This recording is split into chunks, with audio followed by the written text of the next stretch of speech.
Last lecture ہمارا ایاک نعبدو پر تھا. جی جی، ایاک نعبد و ایاک نستعین، اس آیت کریمہ پہ ہم نے بات شروع کی تھی، اور جو ہماری گفتگو تھی وہ بندگی کی ایکسپلینیشن پہ تھی، اور بندگی کی جو تعریف ہم نے آپ کے سامنے رکھی تھی وہ آپ سمجھ لیجئے کہ یعنی عام اس سے جو ہم سمجھتے ہیں تعریف اس سے ہٹ کر ہے کہ ہماری نظر میں عام طور سے بندگی کا مطلب ہے غلامی یا آنکھ بند کر کے بات مان لینا، قبول کرنا، جو کہ ایکولنٹ ہے سلیوری کے یا غلامی کے. لیکن میں نے آپ کی خدمت میں عرض کیا تھا کہ بندگی جو ہے خدا کے حوالے سے وہ ایک کنیکشن کا نام ہے، نہ کہ غلامی کا نام. اور جب یہ کنیکشن خدا سے، یہ رابطہ قائم ہوتا ہے، پیدا ہوتا ہے، اور اس میں ریزسٹنس یا رکاوٹ کم ہوتی چلی جاتی ہے، تو رفتہ رفتہ بندگی اپنے کمال تک پہنچتی ہے. اور جب بندگی اپنے کمال تک پہنچتی ہے تو پھر انسان کے جو اعمال ہیں یا جو بھی کام کرنے وہ جا رہا ہوتا ہے خدا کے حکم کے مطابق، تو وہ مبنی بر محبت ہوتے ہیں، نہ کہ غلام. اور محبت کی بنا پر انسان اگر کسی کی اطاعت کرتا ہے تو وہ ظاہراً دیکھنے میں غلامی لگتی ہے، لیکن وہ اس کے مقابلے میں کہیں زیادہ قیمتی ہوتی ہے. یعنی جیسے ہم اپنے بچوں کی جس طریقے سے بات مان رہے ہوتے ہیں، خاص طور سے جب وہ چھوٹے ہوتے ہیں، تو کوئی ویسے دیکھے تو کہے کہ یہ اپنے بچوں کے غلام ہے. یعنی جو وہ بات کہتا ہے یا جو اس کے مسئلہ ہوتا ہے، اور ہماری ایفرٹ کیا ہوتی ہے کہ ہم یعنی اس کی ضرورت آنے سے پہلے اس کی ضرورت پوری کرنے کا سامان فراہم کر لیں. تو اس سے بڑی اور کیا ہو سکتی ہے، جیسے آپ کہیں اطاعت اور فرما برداری. لیکن اس سے کوئی بھی نہیں کہتا کہ یہ غلام ہے. ٹھیک ہے، تو یہ اس قسم کا جو کنیکشن ہے، یہ کنیکشن یہ حقیقتاً بندگی کو ڈیفائن کرتا ہے. اور اسی بنا پر اگر ہم قرآن کریم کی کافی آیتوں کو دیکھیں، ائمہ اہل بیت علیہ السلام کے جملوں کو دیکھیں، ائمہ علیہ السلام کی دعاؤں کو ملاحظہ کریں، تو ہمیں محبت ایک کی ورڈ اور ٹرم کے طور پر نظر آئے گا. اور جو چیز تقریباً ہمارے یہاں سے یعنی نارملی جو گفتگو ہوتی ہے ہمارے یہاں پر مجالس یا دروس میں، اس میں یہ محبت والا پہلو جو ہے یہ کافی مسنگ ہوتا ہے. کہ ایک تو یہ کہ ہم معرفت پر ہی کم جاتے ہیں، زیادہ تر زور احکامات اور مواعظ پر رکھتے ہیں، اور موعظے میں بھی زیادہ تر لوگوں کو ڈراتے رہتے ہیں، ان کو خوفزدہ کرتے رہتے ہیں کہ وہ اندر سے ایک لحاظ سے خدا سے دوری ہو جائیں. کچھ لوگ اس خوف کی بنا پر کہ خدا جو ہے وہ کسی ایک بہت ہی ہیبت ناک ہستی کا نام ہے کہ جس نے ہم کو اس وجہ سے اس لیے پیدا کیا ہے کہ وہ کوئی نہ کوئی اس کو بہانہ ملے اور وہ ہماری پٹائی لگائے. کہ تقریباً ہمارے دماغ میں جو ہے نا تصور وہ ساری باتیں سن سن کے اسی قسم کا ڈیولپ ہو جاتا ہے. جبکہ ہم اگر دیکھیں یعنی دین کی تھوڑی سی گہرائی میں جائیں تو ہمیں اس کا بالکل الٹا بات نظر آتی ہے کہ خدا نے ہمیں بربنائے محبت خلق کیا ہے، اور خدا ہم سے اس کے رسپانس میں سنسیئر لو اور پرخلوص محبت چاہتا ہے. یہ ہے ہمارے اور خدا کے تعلق کی تعریف اور ڈیفینیشن. اور جیسا کہ آپ اگر غور کریں، آپ اپنی زندگی کو دیکھیں کہ ایک مثال کے طور پر کہ جو بھی ہماری زندگی ہے، یہ دنیا جس میں ہم موجود ہیں، یہ بدن جو ہمارے پاس موجود ہے، ان میں سے کوئی چیز بھی ہم نے خود پیدا نہیں کی ہے. یعنی جب ہم اس دنیا میں آئے تھے تو ہم سب کو پتا ہے کہ انسان ایک سیل سے شروع ہوتا ہے جس کو کہتے ہیں نطفہ. ایک سیل سے انسان شروع ہوتا ہے اور پھر جس طریقے سے اس کا پورا بدن پائے تکمیل تک پہنچتا ہے، اس کے اندر نفسانی اور روحانی صفات پیدا ہوتی ہیں. یہ خالی ایک میٹیریل باڈی نہیں رہتا. پھر اس کے بعد جس عالم میں ہم کو رکھا گیا ہے، جس دنیا میں، اس کے اندر خدا نے جس قدر نعمتیں رکھی ہیں کہ اگر ہم ان کا حساب لگانے بیٹھیں تو مطلب پورا صبح سے شام ہو جائے. اگر ہم خدا کی نعمتوں کا، جو بلکہ قرآن کریم کی آیت بھی ہے کہ وَإِن تَعُدُّوا نِعْمَةَ اللَّهِ لَا تُحْصُوهَا، اگر تم اللہ کی نعمتوں کی گنتی گننے بیٹھو گے تو تم اس کا احصا نہیں کر سکتے، یعنی تم اس کا گھیرے ہی نہیں ڈال سکتے اس کے گھر. اس کی ہر نعمت کو سمجھ ہی نہیں سکتے، کاؤنٹ کیا کرو گے. تو یہ تمام کی تمام اگر ہم اس کو دیکھتے ہیں اور ایک موحد اور مسلمان کی حیثیت سے زندگی کو دیکھتے ہیں، اپنی ذات کو ملاحظہ کرتے ہیں، تو آپ مجھے بتائیں کہ آپ کو یہاں پر غلامی کی فیلنگ آتی ہے یا محبت اور اپنائیت کی فیلنگ آتی ہے؟ آپ خود اپنے آپ سے سوال کریں کہ کوئی اپنے غلام کے ساتھ یہ سلوک کرتا ہے کہ اس کو جو بہترین سے بہترین نعمت ہے، زیادہ سے زیادہ لذت ہے، کہ شاید میں نے آپ کی خدمت میں یہ جملہ پہلے عرض کیا تھا کہ کھانا اور پانی ہماری ضرورت ہے، اس میں کوئی بھی ضرورت نہیں ہے کہ اس ضرورت میں لذت بھی رکھی جائے. اگر ہمارے کھانے اور مشروبات ایک دم پھیکے ہوتے، اس میں کوئی مزہ نہیں ہوتا، نہ مٹھاس نہ کھٹاس، تو بھی ہم اس کو کھانے پہ مجبور ہوتے، کیونکہ ہم اس کو کھائے بغیر زندہ نہیں رہ سکتے. لیکن آپ اس بات کو دیکھیں، کتنی ورائٹی ہے، کتنا کلر ہے، کتنی خوشبو ہے، کتنے کتنے قسم کے مزے ہیں، سرور ہے. یہ تمام کی تمام چیزیں آپ کی ضرورت میں پیدا کر دینا. کوئی غلام کے ساتھ یہ کام کرتا ہے؟ کوئی غلام کی اتنی نازبرداری کرتا ہے؟ یا اسی طریقے سے جو کچھ خدا نے پیدا کیا، خود قرآن کریم میں سخر لکم ما فی السماوات وما فی الارض جمیعا منہ، کہ جو بھی آسمانوں اور زمین میں خدا نے خلق فرمایا ہے سب تمہارے لیے مسخر کر دیا ہے. اس کو یوز کرو، اس کو استعمال کرو. اور ہم دیکھتے ہیں کہ جیسے ہم چاہتے ہیں استعمال کرتے ہیں حیوانات کو، نباتات کو، اس پورے نظام کو جیسے ہم چاہتے ہیں استعمال کرتے ہیں. اس طریقے سے مسخر کیا ہے. ایسے پلیٹ میں رکھ کے سامنے کوئی اپنے غلام کو یہ سب کچھ دیتا ہے یا اپنی اولاد، اپنے بچوں کو دیتا ہے؟ آپ دیکھیں، یعنی خدا نے ہم سے جو ٹریٹمنٹ کیا ہے وہ خدا نے اپنے بچوں جیسا، جیسے ایک باپ اور ماں اپنے بچوں کے ساتھ کرتے ہیں، ویسا سلوک کیا ہے خدا نے انسانوں کے ساتھ.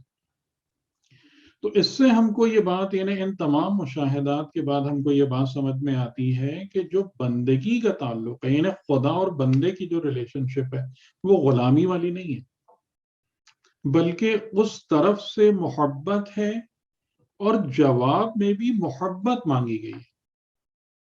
کہ خدا یہ نہیں ہے کہ ہم جو ہیں ایک ڈیوٹی انجام دیں عبادت کے نام پہ. یہ بہت مطلب ایک غلط اور ایک جسے کہتے ہیں نا نچلے درجے کا بیہیویئر ہے کہ ہم عبادت کو ڈیوٹی سمجھ کے انجام دیں، کہ جناب بس ایک بوجھ لدا ہوا ہے ہمارے اوپر، ایک رسپانسبلٹی کا، تکلیف شرعی. جو تکلیف شرعی، عربی میں تو تکلیف کے معنی اور ہے، لیکن اردو میں ہم واقعی تکلیف ہی لیتے ہیں اسے، کہ تکلیف شرعی ہے، اس بوجھ کو اتارنا ہے، بس اتارو. اور جیسے تیسے اتارا اور پھر ثواب کی امید لے کے بیٹھ گئے، کہ اس بات کی تو کوئی فکر نہیں ہوئی کہ نماز کس حالت میں انجام دی، نماز میں توجہ تھی نہیں تھی، خلوص تھا نہیں تھا، طہارت قلب اور دماغ کے ساتھ نماز ادا ہوئی نہیں ہوئی، ثواب لینے کے لیے ہم سب سے آگے پہنچ جاتے ہیں. پھر یہ کیا رویہ ہے؟ یعنی کہ جس ہستی نے ہمارے ساتھ یہ سلوک اور رویہ رکھا ہو، اس کو رسپونڈ کرنے کے یہ انداز ہوتے ہیں. یہ طریقے ہوتے ہیں. تو اس سے ہم کو سمجھ میں آتا ہے کہ بندگی اصل میں کس چیز کا نام ہے. یہ غلامی والا جو ایک کنسپٹ ہے نا، حقیقتاً یہ انسان کے کردار کو بگاڑ دیتا ہے، انسان کو کسی ایک معیار پہ نہیں رہنے دیتا. یہ جو ہم بندگی ایز غلامی جو ہمارے دماغوں پہ آتی ہے، تو اس میں وہی ہے کہ بس عبادت ڈیوٹی ہے جس سے جان چھڑانی ہے، باقی ساری چیزیں بس کرنا ہے اور پھر ثواب اور عذاب اور ان سب چکروں میں. تو اگر آپ خود قرآن کی آیتوں کو بھی دیکھیں، جیسے دیکھیں 2 آیتوں کا تو میں ابھی میرے ذہن میں آتا ہے حوالہ.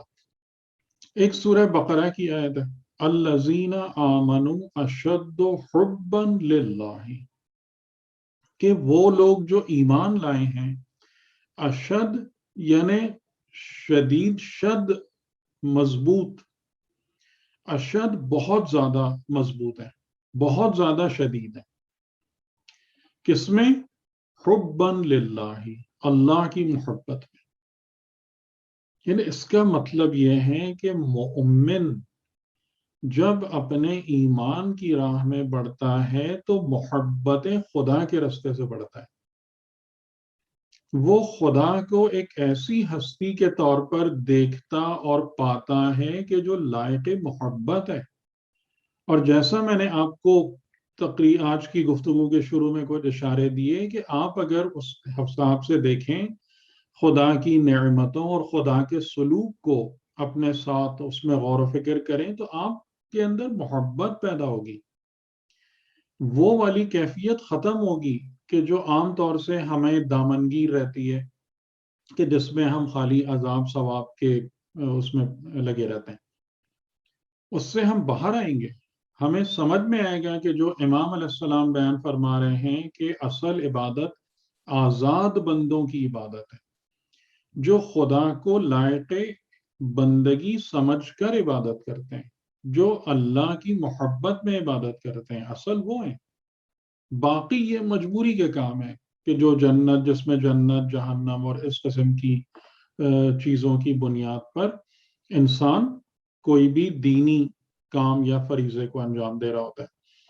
اور دوسری آیت جو آپ نے یقیناً سنی ہوگی سورہ آل عمران میں 31 32 میں سے، کہ ان کنتم تحبون اللہ فاتبعونی یحببکم اللہ، کہ اگر تم اللہ سے محبت کرتے ہو، یعنی اس کا مطلب یہ ہے کہ خدا اس بات کو ایکسپیکٹ کرتا ہے، توقع رکھتا ہے کہ میرے بندے مجھ سے محبت کریں گے، اور خاص طور سے وہ جو مجھ پر ایمان لائیں، وہ مجھ سے محبت کی راہ سے رشتہ جوڑیں گے، نہ کہ کسی اور راستے سے. تو تمہیں کیا کرنا ہے؟ فاتبعونی، یعنی محبت خدا کا تقاضا یہ ہے کہ میری یعنی رسول کی اتباع کرو، رسول کو فالو کرو. تو کیا ہوگا؟ یحببکم اللہ، اللہ بھی تمہیں اپنا حبیب بنا لے گا. اور یہ قرآن کریم میں کئی جگہوں پر اس قسم کے بیانات ہیں کہ جن سے ہم کو یہ بات پتہ چلتی ہے کہ جو فضیلت خدا نے رسول کو عطا فرمائی ہے، رسول کی وساطت اور رسول کے وسیلے سے وہ فضیلت مومنین کے لیے بھی اویلیبل ہے. یعنی ابھی میرے پاس موقع نہیں ہے، میں آپ کو کئی اور مثالیں بھی دے سکتا ہوں. تو رسول خدا کا جو ایک لقب ہے، کیا حبیب خدا ہے نا، حبیب اللہ، حبیب اللہ بننے کی آفر ہمارے لیے بھی کہ تم اللہ سے محبت کی راہ سے رشتہ جوڑو، ان کنتم تحبون اللہ، اور اس محبت کے تقاضے کو پورا کرو، فاتبعونی، حبیب خدا بن جاؤ، یحببکم اللہ.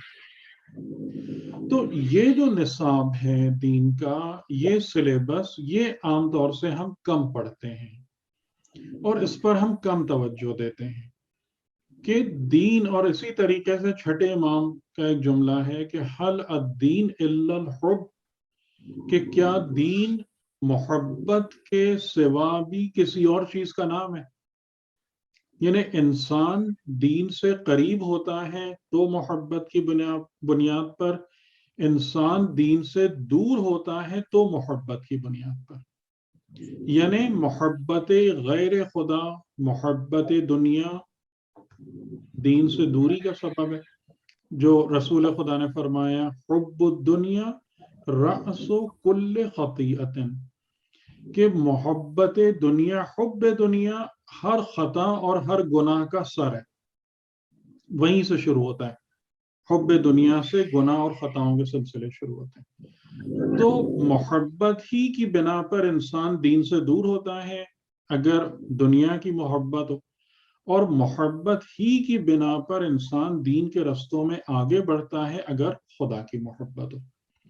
تو یہ جو محبت والا رشتہ ہے یہ حقیقتاً بندگی کو ڈیفائن کرتا ہے.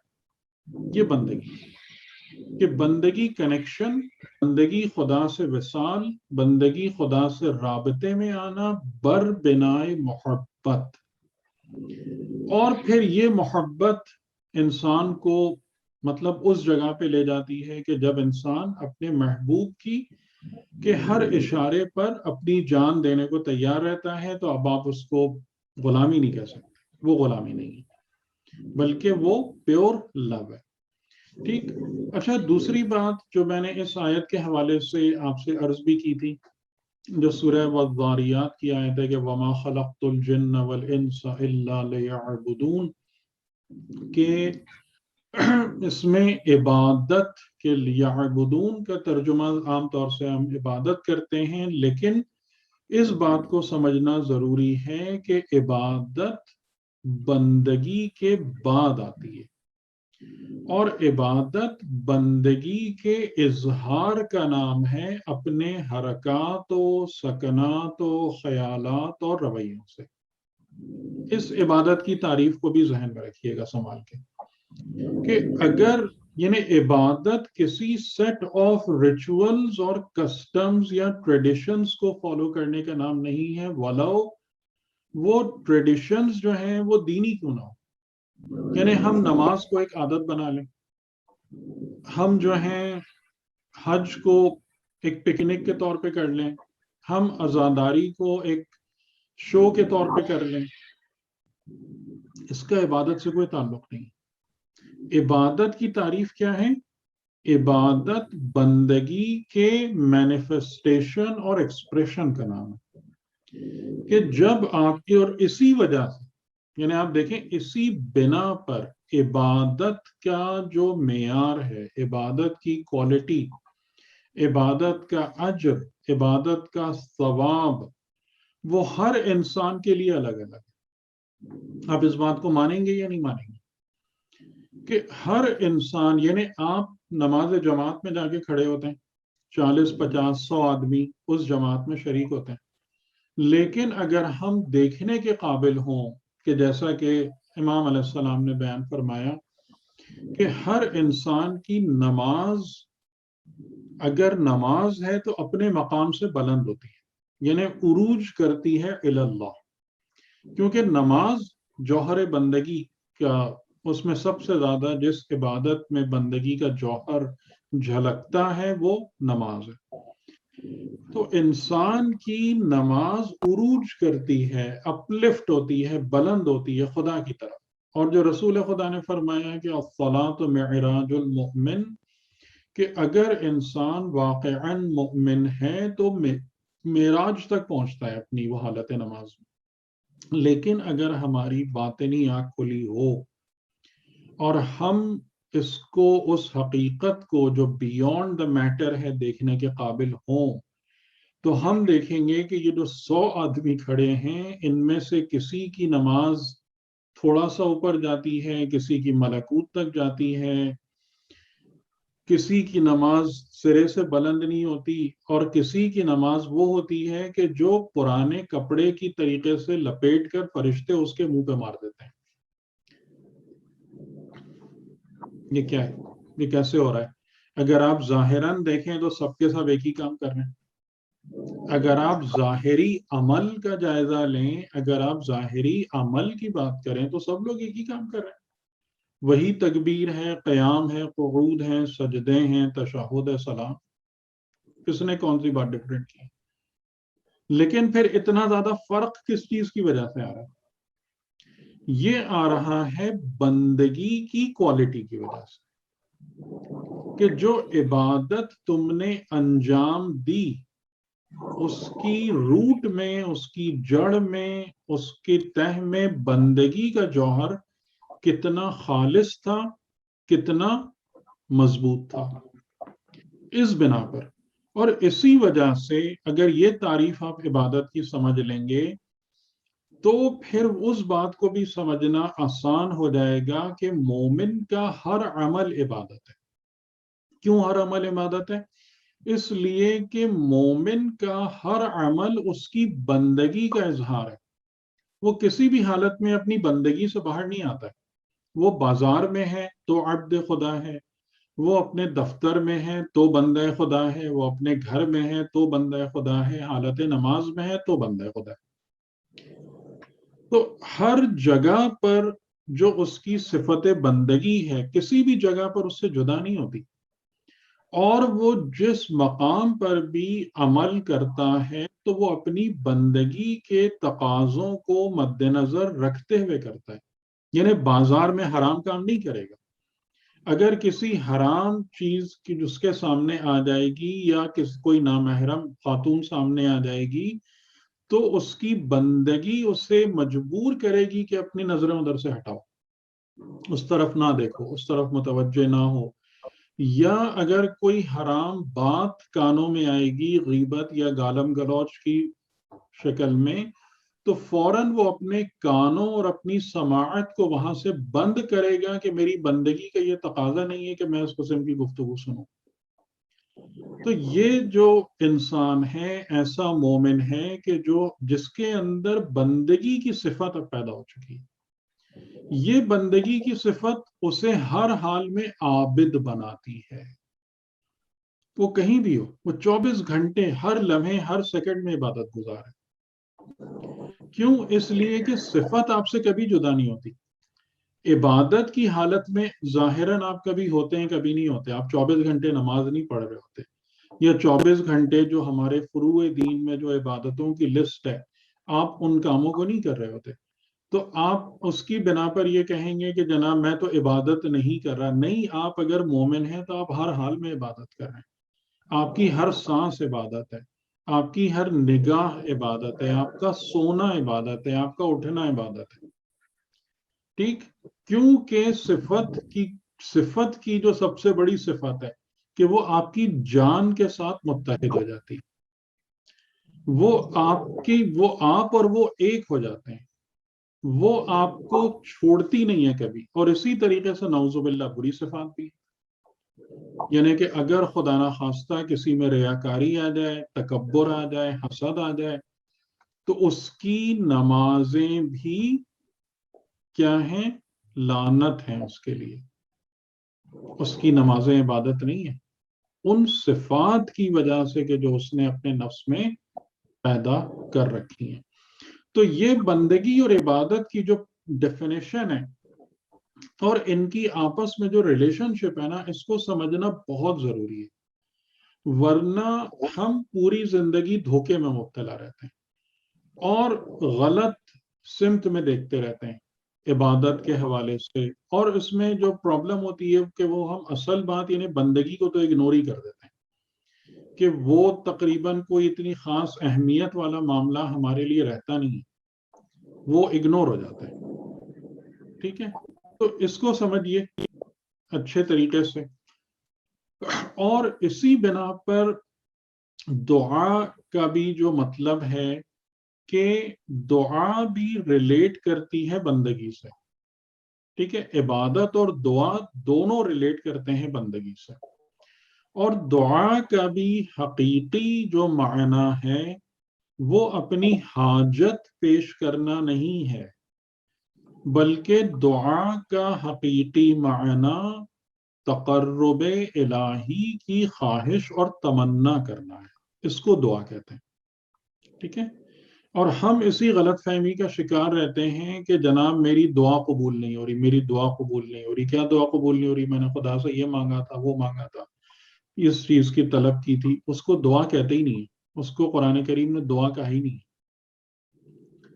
ٹھیک, تو وہ ہمارے سوالات ہیں, وہ ہماری حاجات ہیں. ٹھیک ہے, اور حاجات کا پورا ہونا یا سوال کا عطا ہونا یہ مصلحت خداوندی پر ڈپینڈ کرتا ہے. خدا نے ایسا کوئی وعدہ نہیں کیا ہے کہ میں تمہارے سوال کو ہمیشہ قبول کروں گا. جس بات کو خدا نے وعدہ کیا ہے کہ تمہاری دعا کو قبول کروں گا. یعنی کیا مطلب ہوا کہ تم جب بھی میری طرف متوجہ ہوگے اپنے عبد بن کے, بندہ بن کر, یا ایون بندہ بننے کی تمنا لے کر, اور مجھ سے قریب اور نزدیک ہونا چاہو گے, میں ہمیشہ ہمیشہ تمہاری اس پکار کو آنسر کروں گا, اور ہمیشہ تمہیں افرمیشن میں اور پازیٹیو جواب دوں گا, کبھی انکار نہیں کروں گا. جو یہ آیت ہے کہ وقال ربکم ادعونی استجب لکم, کہ تمہارے رب نے کہا کہ مجھے پکارو, مجھ سے دعا کرو. آپ دیکھ رہے ہیں لفظ دعا ہے نہ کہ سوال ہے. یہ نہیں خدا کہہ رہا ہے کہ تم مجھ سے سوال مانگو اور میں تمہیں سب عطا کرتا چلا جاؤں گا, یہ نہیں ہے. ادعونی, مجھ سے دعا کرو, استجب لکم, یعنی مجھے پکارو, مجھے چاہو, مجھ سے قربت کی تمنا کرو, میں تمہیں جواب دوں گا. اس بارے میں یہ ممکن نہیں ہے کہ تمہیں جواب نہ ملے. تو دعا, عبادت, یہ دونوں چیزیں ڈپینڈ کرتی ہیں بندگی پر. اور بندگی کیا ہے؟ خدا سے تقرب ہے, خدا سے وصال ہے, خدا سے کنیکشن ہے, بیسڈ آن لو, سنسیئر لو. تو اور اسی آیت میں اگر آپ دیکھیں ان الذین یستکبرون عن عبادتی, کہ بے شک وہ لوگ جو مستکبر بنتے ہیں, بڑا بننا چاہتے ہیں میری عبادت کے مقابلے میں. اب شروع آیت میں ادعونی ہے, مجھ سے دعا کرو, آگے یستکبرون عن عبادتی ہے, یعنی جو لوگ میرا تقرب نہیں چاہتے, جو مجھ سے دعا نہیں کرتے, وہ حقیقتاً میری عبادت کے مقابلے میں استکبار کرتے ہیں. ہلو. تو یہاں سے آپ دعا اور ہاں بیٹا. عبادت کے لنک اور کنیکشن کو بھی سمجھ سکتے ہیں. تو یہ بندگی, دعا, عبادت, یہ آپس میں انٹر کنیکٹڈ ہے. اور اس میں فنڈامنٹل کیا ہے, روٹ کیا ہے جس پر دعا اور عبادت کھڑی ہوتی ہے یا اس کی معنویت کریٹ ہوتی ہے, وہ بندگی ہے, صفت بندگی ہے. ٹھیک. اور پھر ایک بات جو ایک آیت میں نے گرین میں آپ کو نظر آ رہی ہے, کہ وہ آیت میں نے اس حوالے سے لکھی ہے, یعنی کوٹ کی ہے یہاں پر, کہ تاکہ ہم اس بات کو بھی سمجھ لیں کہ عبادت اور بندگی جو ہے نا وہ دونوں سمتوں میں ہوتی ہے, پازیٹیو بھی ہوتی ہے, نیگیٹو بھی ہوتی ہے. کہ سورہ زاریات کی آیت بتا رہی ہے کہ جنوں انس کی خلقت کا مقصد یہ ہے کہ وہ سوائے خدا کے کسی کے عبد نہ بنے, کسی اور کی بندگی نہ کریں, کسی اور کی عبادت نہ انجام دیں. لیکن سورہ یاسین کی جو آیت ہے نمبر 60, وہ ہم کو یہ بھی ریمائنڈ کرا رہی ہے کہ بنی آدم میں سے اور آبویسلی جنات میں سے بھی ایک بڑی تعداد وہ ہے کہ جو اپنے مقصد خلقت کی نفی کرتے ہیں, اپنے مقصد خلقت کو ڈینائی کرتے ہیں. کیونکہ اب جو عبد خدا نہیں بنے گا وہ کیا کر رہا ہے, وہ اپنے مقصد خلقت کی خود نفی کر رہا ہے, وہ اپنے مقصد خلقت کا خود انکار کر رہا ہے. اور یہی سب سے بڑا جہنم ہے کہ جب انسان اپنی فطرت اور اپنی حقیقت کے خلاف راستے پہ چلا جائے, تو یہی چیز اس کے لیے سب سے زیادہ تکلیف ایجاد کرنے کا سبب بنتی ہے. تو لوگ اس کے الٹی طرف جاتے ہیں. اور کیسے جاتے ہیں؟ کہ بندگی شیطان کو قبول کر لیتے ہیں. اور اس بارے میں 5ویں امام نے جو بات بیان فرمائی ہے کہ شیطان کی بندگی کیا ہے, آپ نے فرمایا کہ بندگی کا مطلب ہوتا ہے کہ تم کس کے ساتھ اپنے دل کی گرہ کو باندھ لیتے ہو. بندگی کا مطلب یہ ہوتا ہے کہ تم کس کی بارگاہ میں خاضع اور خاشع ہو جاتے ہو. بندگی کا مطلب یہ ہوتا ہے کہ کس کی بات تمہارے لیے ویلیویبل ہے. یہ بندگی کا مطلب ہے پریکٹیکلی. یعنی ہم اپنے بعض اس سے اپنی زبان سے یا اپنے بعض طریقوں سے ہم یہ بات شو کر سکتے ہیں کہ جناب میں جو ہوں میں اللہ کا بندہ ہوں، لیکن اصل بات یہ ہوتی ہے کہ انسان کس کی بات کو زیادہ ورتھ دیتا ہے. یعنی دیکھیں مثال کے طور پر میں آپ کو ایک چھوٹی سی بات بتاؤں، مثال دوں، آپ بعد میں مجھے بتائیے گا کہ یہ میری مثال درست ہے یا غلط ہے. کہ ہم بیٹھ کر ایک مجلس میں ہیں یا ایک تقریر میں ہیں اور وہاں پر ذکر امام حسین ہو رہا ہے یا ذکر امام زمان علیہ السلام ہو رہا ہے، اور بہت زیادہ نہیں، ہمیں آ کر ہمارے کان میں ایک کوئی بچہ یا لڑکا ہم سے یہ بات کہتا ہے کہ انکل آپ کی جو وہ گاڑی گلی میں کھڑی ہوئی تھی نا، کسی نے اس پر زور سے اسکریچ مار دیا ہے. ٹھیک ہے، گاڑی کو کچھ ہوا نہیں ہے، نقصان نہیں ہوا، کوئی اس پر ایک اسکریچ مار کے چلا گیا ہے. ہم اپنے ایمانداری سے اس بات کو بتائیں کہ جو بات ہم امام حسین یا امام زمان علیہ السلام کے بارے میں سن رہے ہیں کتنی توجہ اس طرف رہ جائے گی اور کتنی توجہ اس گاڑی کی طرف جائے گی، اور ہمارے دل کا حال کیا ہوگا پھر کیا ہوگا. کیا ہم میں سے کتنے لوگ ایسے ہیں کہ ہم کہیں کہ نہیں، یہ جو ذکر ہم اس وقت سن رہے ہیں، کہ جیسے ہم بہت دعویٰ کرتے ہیں کہ مجلس میں بی بی آتی ہیں اور امام آتے ہیں اور اتنے یہ ہوتا ہے، وہ سب نکل جائے گا، صاف ہو جائے گا. پھر نہ بی بی کا خیال رہے گا نہ امام کا خیال رہے گا، ہم بھاگیں گے دوڑیں گے جا کے اور پھر وہ سب مسائل شروع ہو جائیں گے. تو اصل بندگی کا جو تعین ہے نا وہ ان چیزوں سے ہوتا ہے کہ تمہارے دل کی گرہ کس سے بندھی ہوئی ہے، تمہارے اوپر اثر کس کا ہے. اس کو امام علیہ السلام نے فرمایا ہے اس آیت کی تفسیر کہ یہ بندگی شیطان ہوتی ہے. شیطان کی کوئی پوجا نہیں کرتے ہیں لوگ اس طریقے سے، لیکن جو شیطان کے وسوسے ہیں، جن چیزوں کو شیطان نے ویلیو دی ہے، مال دنیا کی ویلیو کس نے لا کے ہمارے سامنے رکھی ہے؟ خدا نے یا شیطان نے؟ جو آیت میں نے آپ کو پہلے پڑھ کے سنائی تھی کافی، زُيِّنَ لِلنَّاسِ حُبُّ الشَّهَوَاتِ من النساء والبنین والقناطیر المقنطرة من الذهب والفضة. تو ہم نے یہ بات اس وقت کیا تھا نا کہ ان سب کو زینت کس نے دی ہے؟ زُيِّنَ، زینت دے دی گئی ہے انسانوں کو، کہ خدا نے تو نہیں دی ہے. سونے چاندی کے ڈھیر، پلے پلائے گھوڑے، بیویاں، بیٹے، ان کو زینت والا خدا نے تو نہیں بنایا ہے. کس نے بنایا ہے؟ تو جن کو شیطان نے جن چیزوں کو ورتھ اور ویلیو دی ہے، ہماری زندگی میں بھی اسی کی ورتھ اور ویلیو. جن چیزوں کو خدا نے قیمت دی ہے اور قدر و قیمت کی نظر سے دیکھا ہے، کہ جو ہمیں کربلا ہر سال ریمائنڈ کراتی ہے کہ خدا کی نظر میں ویلیویبل حقیقتیں کیا ہیں، وہ ہمارے خالی ہونٹوں پر، دل میں اتری نہیں ہے. تو پھر بندگی کس کی ہو رہی ہے؟ اور اسی چیز کو خدا کہہ رہا ہے، الم اعہد الیکم یا بنی آدم، اے بنی آدم، تمہاری پیدائش کے وقت ہی کیا ہم نے تم سے یہ عہد نہیں لیا تھا جو الست بربکم والی آیت؟ کیا تمہاری پیدائش کے وقت ہم نے تم سے عہد نہیں لیا تھا کہ تم شیطان کی بندگی نہیں کرو گے، تم شیطان کے عبد نہیں بنو گے؟ تو آپ کو شیطان کے عبد بننے کا مطلب بھی سمجھ میں آ گیا نا، کیونکہ ہماری لائف میں ہر چیز کے دونوں پہلو ہیں، ولایت حق بھی ہے، ولایت باطل بھی ہے، بندگی حق بھی ہے، بندگی خدا بھی ہے، اور بندگی شیطان بھی ہے.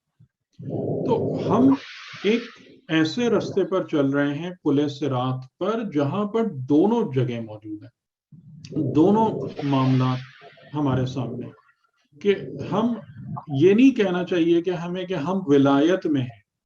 یہ سوال ہمیں کرنا پڑے گا، کس کی ولایت میں؟ کیونکہ قرآن کریم شیاطین کی ولایت کی بھی بات کر رہا ہے، اور قرآن کریم خدا اور رسول اور امام کی ولایت کی بھی بات کر رہا ہے. ان الشیاطین لیوحون الی اولیائہم، کہ شیاطین بھی اپنے اولیاء کی طرف وحی کرتے ہیں اپنے اولیاء کی طرف، اور خدا بھی ولی ہے. انما ولیکم اللہ ورسولہ والمؤمنین، وہ بھی ولایت موجود ہے. اسی طریقے سے جعلناہم ائمۃ یہدون بامرنا، کہ وہ ائمہ بھی موجود ہیں جو امر الہی سے ہدایت کرتے ہیں، امر الہی کی بنا پر اس کی طرف ہدایت کرتے ہیں. اور ائمہ یدعون الی النار بھی، آگ کی طرف لے جانے والے ائمہ بھی ہیں. تو خالی یہ کہہ دینے سے کہ جناب ہم ولایت کو مانتے ہیں، ہم امامت کو مانتے ہیں، اس سے بات پوری نہیں ہوتی. کس کی امامت کو مانتے ہیں، کس کی ولایت میں موجود ہیں، کس کے عبد ہیں، کس کی بندگی کرتے ہیں، اس کو ڈٹرمن کرنا پڑے گا. کیونکہ قرآن کریم بندگی، ولایت، امامت دونوں اقسام کی بیان کر رہا ہے، دونوں طرف کی امامت و ولایت اور بندگی موجود ہے.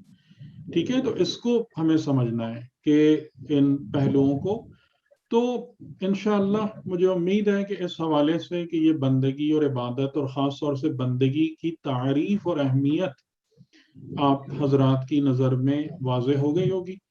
تو یعنی یہ میں نے اپنی طرف سے آپ کے سامنے یہ معروضات اور معاملات رکھیں، اور obviously یعنی میری طرف سے انکریجمنٹ اس بات کا ہے کہ ہم جو ہیں اپنے ٹاپک کو انجام تک پہنچائیں ڈسکشن اور سوالات کے ذریعے سے، کیونکہ اسی میں یہ اچھا ہوتا ہے کہ آپ کے ذہن کھلے گا، اور آپ کے اپنے اندر اگر کوئی گرہ لگی ہوئی ہے تو انشاءاللہ اس کو باز کرنا ضروری ہے.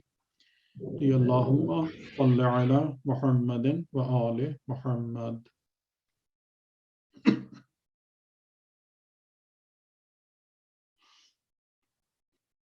جی کوئی بات اگر آپ میں سے کوئی کرنا چاہیں.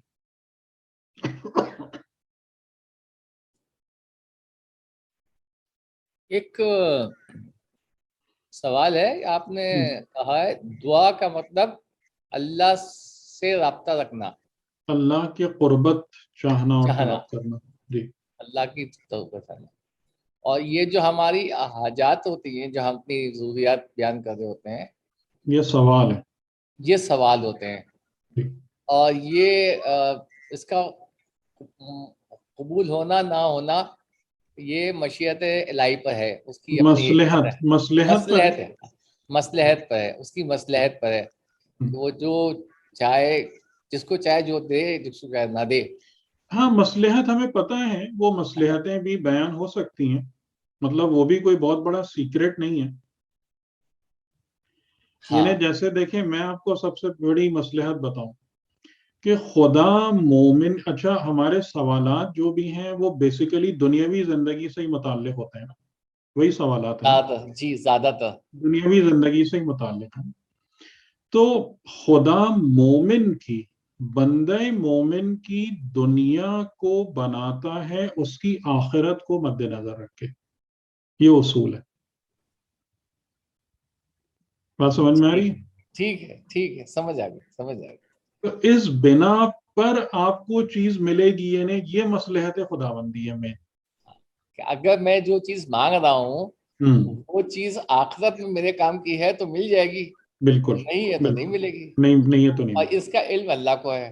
ہاں، اور اس کی بہترین مثال اگر آپ قرآن سے لینا چاہتے ہیں تو وہ جو جناب موسیٰ اور خضر کا جو واقعہ ہے، جی اس جی. میں دوسرے نمبر کا واقعہ کیا تھا شاہد صاحب؟ دوسرے نمبر کا واقعہ تو وہ بچے کو قتل کرنے والا ہے. ایک لڑکے کو قتل کر دیا انہوں نے، جی جی. اور بعد میں ریزن کیا بتایا؟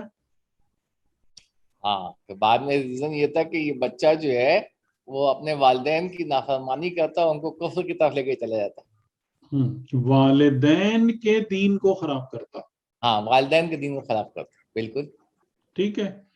تو اس وجہ سے کہ خدا کی نظر میں اس کے والدین کا دین اور ایمان زیادہ امپورٹنٹ تھا. امپورٹنٹ تھا، تو خدا نے وہ لڑکا ان سے لے لیا. اور اس کی جگہ ان کو ایک اور اولاد دی کہ جو ان کے دین کے لیے فائدہ مند تھی. بات سمجھ میں آ رہی ہے؟ تو یہ مصلحت کوئی بہت بڑا سیکریٹ نہیں ہے، لیکن ہم خدا سے ناراض ہو جاتے ہیں کیونکہ ہم اصل میں چاہتے دنیا ہے، زبان سے آخرت کا نام لیتے ہیں. ٹھیک ہے یہ کلیئر ہوگا. صحیح، بالکل صحیح ہوگا.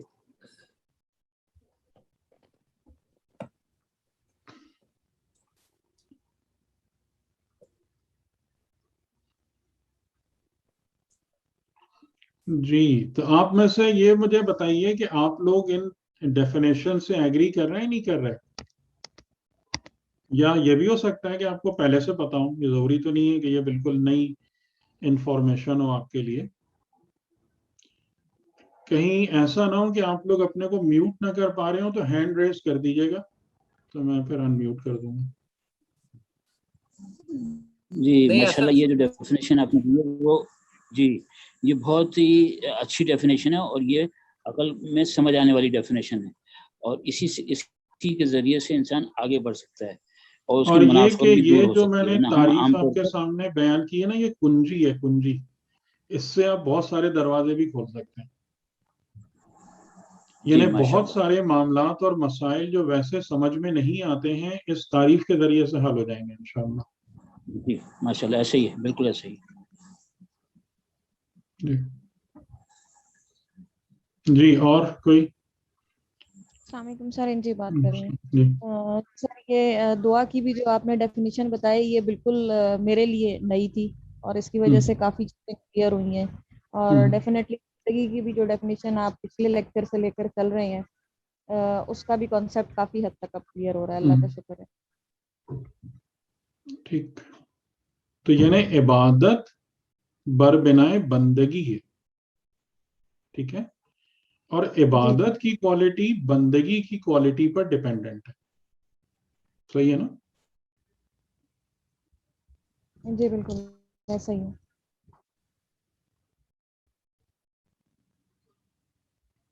جی اور بتائیے کوئی سوال ہو؟ اس کا مطلب یہ ہے کہ بندگی اور عبادت دونوں ایک دوسرے کو سپورٹ کر رہے ہوتے ہیں.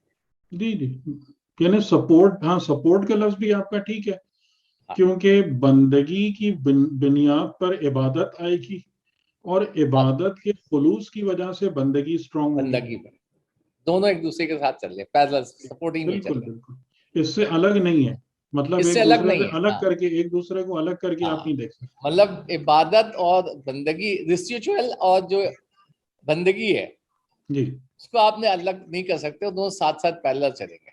ہاں بالکل. اور عبادت بندگی بنیاد ہے، بنیاد ہے، اور عبادت اس بندگی کی صفت کا اظہار ہے. ٹھیک، صحیح. اور جتنی آپ کی عبادت میں خلوص بڑھتا جائے گا اتنی آپ کی بندگی بھی بڑھتی جائے گی، وہ اللہ کا تحفہ ہوگا پھر. جی بندگی کی کوالٹی بہتر ہوتی جائے گی. ٹھیک، صحیح. سر یہ چیز الٹ نہیں ہوگی، مطلب جو آپ نے ابھی تک سمجھایا اس کے مطابق کہ بندگی بہتر ہوگی تو عبادت بھی بہتر ہوگی. ہاں لیکن آپ کے جو عبادت میں جیسے دیکھیں نا، آپ کا جب بندگی کی بنیاد پر آپ نے عبادت کی، ٹھیک ہے، عبادت کے اندر جو آپ نے محنت اور توجہ کی وہ پھر واپس جا کر بندگی کو مزید مضبوط کرتا ہے. یعنی اس کی مثال ایسی ہے جو شاید آپ کو زیادہ بہتر سمجھ میں ہے کہ ایمان اور عمل صالح، کہ ایمان کی بنیاد پر عمل صالح انجام دیا جاتا ہے، اور جو عمل صالح ہوتا ہے وہ آپ کے ایمان کو مزید اسٹرینتھن کرتا ہے. ایسا ہوتا ہی نہیں ہوتا؟ جی صحیح ہوتا ہے. تو ایسے ہی جو آپ نے عبادت کی اس کے اندر جو آپ کا خلوص تھا اور جو آپ کی محبت تھی وہ سب تھی، اس کی وجہ سے اس نے دوبارہ، یعنی اس کی ایک مثال میرے خیال ہم دیکھ سکتے ہیں کہ بیج سے درخت بنتا ہے نا، اور درخت جب بنتا ہے تو درخت کی آپ جتنی اچھی دیکھ بھال کریں گے نا، تو کیونکہ بیج دوبارہ درخت میں سے ہی آتا ہے نا، تو آپ درخت کی جتنی اچھی دیکھ بھال کریں گے نا تو آئندہ آنے والے بیج کی کوالٹی اور بہتر ہو جائے گی.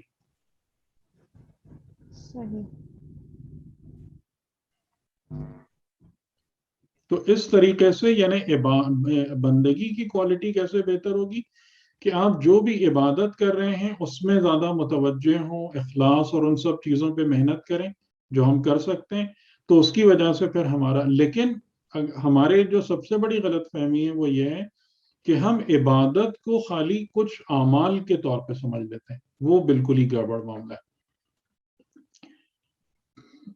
وہ وہاں سے تمام چیزیں بالکل ہی ڈس جوائنٹڈ اور ڈسپرسڈ ہو جاتی ہیں۔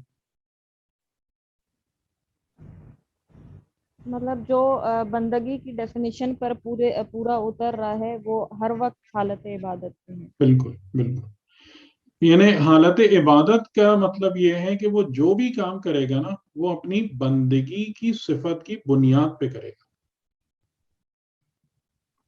صحیح، ٹھیک ہے۔ جیسے میں نے مثال دی کہ بازار میں ہے تو وہاں بھی وہ اپنی بندگی کے تقاضوں کو مد نظر رکھے گا۔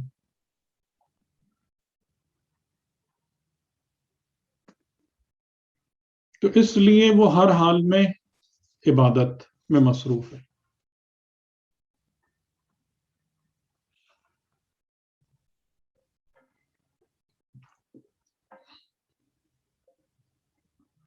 جی بتائیے، اور کوئی بات کیا ہے؟ السلام علیکم جی سر، جیسے یہ عبادت ہے تو یہ ہماری فطرت میں نہیں ہے رابطہ خدا سے، اور یہ ہمیں کسب کرنا پڑتا ہے کہ ہماری فطرت میں موجود ہے، فطرت میں موجود ہے، لیکن ظاہر ہے کہ جو نہیں، اس کی وجہ سمپلی یہ ہے کہ ہمارے سامنے امتحان کے طور پر 2 رکاوٹیں رکھ دی گئی ہیں۔ جی ٹھیک ہے، یہ امتحان، ہم حالت امتحان میں ہیں، تو 2 رکاوٹیں جو ہیں، ایک ہمارا بدن ہے کہ جس سے ریلیٹڈ نفس امارہ ہے، اور دوسرا وسوسہ شیطان۔ تو ان 2 پردوں کے بیچ میں آنے کی وجہ سے ہم فطرت میں موجود تعلق با خدا کو نہیں دیکھ پاتے آرڈینریلی۔ جی سر، اگر ہم مثل ابراہیم علیہ السلام ہوں یا انبیاء کے طریقے سے ہوں تو ابراہیم علیہ السلام اپنی زندگی کے پہلے دن سے اس جگہ پہ تھے، انی وجہت وجہی للذی فطر السماوات والارض۔ لیکن وہ فطرت کو ہم جو ہے کہ، اور جیسے رسول خدا کی بھی بہت مشہور جملہ ہے کہ ہر بچہ فطرت اسلام پر پیدا ہوتا ہے اور اس کے پالنے والے، پرورش کرنے والے اس کو بگاڑ کے ادھر ادھر کر دیتے ہیں۔ تو آپ غور کریں کہ ساری کی ساری محنت جو ہے نا ہماری کس بات پہ ہو رہی ہے؟ سکھانے سے زیادہ بگاڑ صحیح کرنے پہ ہو رہی ہے۔ اگر وہ تمام کی تمام جو چیزیں کہ جو ہمیں کھینچ کے دور لے جاتی ہیں صحیح رستے سے، وہ ختم ہو جائیں تو آپ خود اس بات کو محسوس کریں گے کہ صحیح رستے پر آنا بالکل آسان بات ہے، کوئی مشکل نہیں۔ لیکن وہ اتنی جو کشتی لڑنی پڑتی ہے نا، وہ ان ساری چیزوں کے مقابلے میں جہاد کرنا ہوتا ہے کہ جو غلط بھر گئی ہیں ہمارے اندر۔ جی سر، ٹھیک، صحیح ہے۔ اس میں آپ نے کہا کہ جو نفس امارہ ہے اور جو شیطان کا وسوسہ ہے، شیطان کے پاس صرف ایک چیز ہے، وسوسہ، وہ ہماری اور اللہ کے درمیان میں پردہ ڈھائی کر دیتا ہے۔ ہماری اور ہماری فطرت میں جو موجود ہدایت ہے اس میں پردہ ڈال دیتا ہے، اس کے درمیان پردہ بن کے آ جاتا ہے، اور یہی ہماری زندگی کا امتحان ہے۔ اور یہ نفس امارہ جو ہے، یہ سمجھے کہ اور شیطان میں دونوں امتحان ہیں، دونوں فطرہ ہیں، یہ امتحان ہے، خدا نے اسی بات کا امتحان لیا ہے کہ تم، اور اس کے مقابلے میں جو ہمیں ہتھیار دیے، ٹھیک ہے، یہ ایسا نہیں ہے کہ ہمیں لاچار و بے بس چھوڑ دیا ان کے آگے، اس کے مقابلے میں جو ہمیں ہتھیار دیے ہیں وہ سماع، بصر، فؤاد، جو میں نے شروع میں نہیں بتایا تھا، عقل، بالکل وہ ہیں، اور اس پر سے مزید جو اس کو ری انفورس اور سپورٹ کیا ہے وہ کتاب اور پیغمبر کے ذریعے سے کیا ہے۔ ٹھیک ہے، بالکل صحیح، بالکل بات کلیئر ہو گئی. صحیح ہے. مطلب نفس امارہ بھی اور شیطان بھی ان وے آپ کا وہ ہے ایگزامینیشن ٹول ہے, اور اس کو آپ نے اس کو پورا کرنا ہے. سمع بصر فؤاد, سمع بصر سمع فؤاد کتاب پیغمبر, ان کی مدد سے آپ نے اس کو اوور کم کرنا ہے. صحیح. اور یہی چاہتے ہیں شیطان اور نفس امارہ کہ آپ اپنی پوری زندگی نہ سمع بصر فؤاد کو ڈھنگ سے استعمال کریں اور نہ کتاب اور پیغمبر سے ڈھنگ سے استفادہ کریں.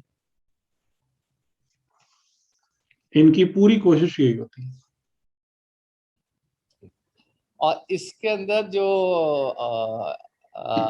عبادت الہی اور عبادت شیطان کے درمیان میں کوئی گرے لائن نہیں ہے, مطلب نو مینس لینڈ نہیں ہے. جہاں سے آپ وہاں سے ہٹنا شروع ہوئے, مطلب عبادت الہی سے نکلیں گے تو آپ فون جو ہے نا عبادت شیطان کی طرف جانا شروع ہو جائیں گے. ہاں, یعنی اس کو آپ یوں سمجھ لیجئے کہ جیسے ایمان ایک محفوظ قلعہ ہے. ٹھیک ہے, ایمان ایک محفوظ قلعہ ہے, لیکن اس قلعے کی دیوار کے ساتھ نا شیاطین چپک کے بیٹھے رہتے ہیں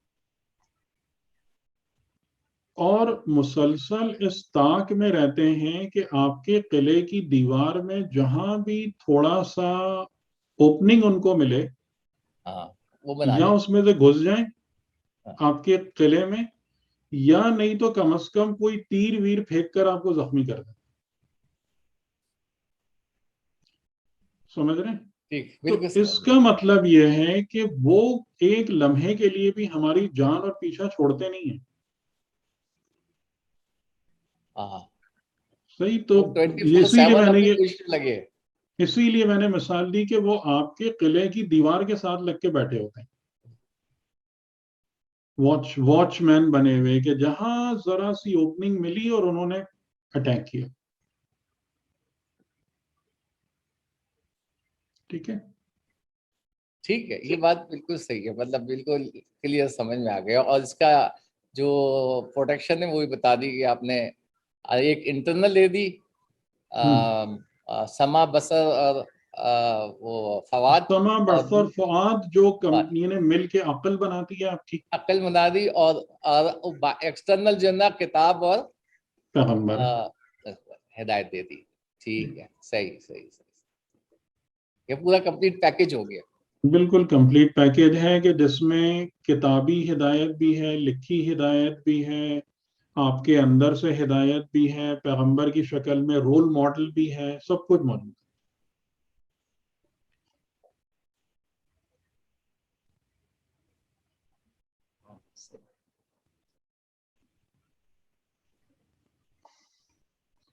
لیکن اس کے باوجود جو ہے وہ ہمیشہ بہت قلیل مقدار میں جو ہے نا اکثریت جو ہے وہ قرآن میں کئی جگہ ہے کہ اکثریت جو ہے وہ نہیں سمجھتی.